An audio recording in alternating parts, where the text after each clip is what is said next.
Baba mkhozi ngithi oqaleke. Uma buza ngase si romantic ni. Fete rang tekile ngithi tafu. Mkhozi. Ingabe party. Awaman cause ingabe party. Mara ngizoxoxela zona mangifika wethu. Mngani uyongithengela ngisho newivo for iphathi ngithi ngilapho mkhozi ngilapho jama kancane ngithi ukuphendula umabuza ngizakubuya ku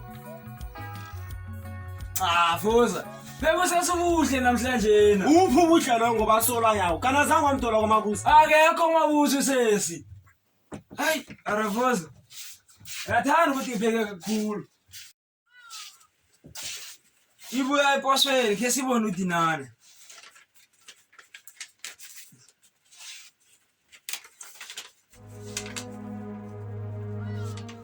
Tisifise Mthembeni.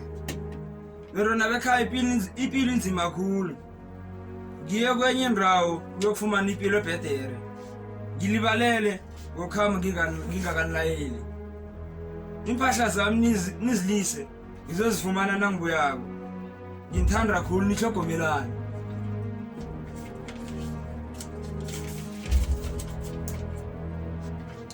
Ngoba usichile ebhasini. Nobuhlo yasijikela. kama upheka Sifiso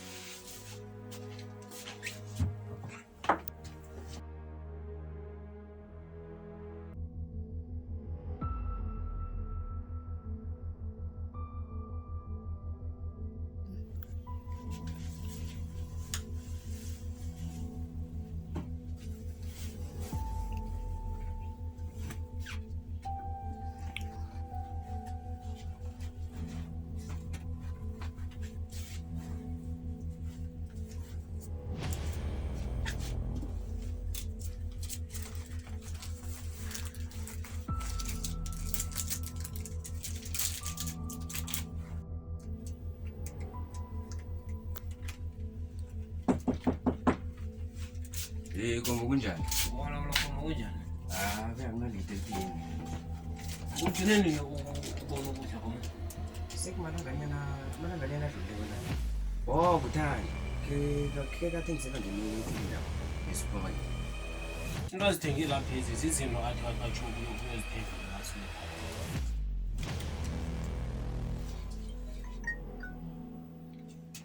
Hayikhona. Imusigizi into ezithengileko lezi. Awa ngizo. Khumbula kuhle into ezithengileko.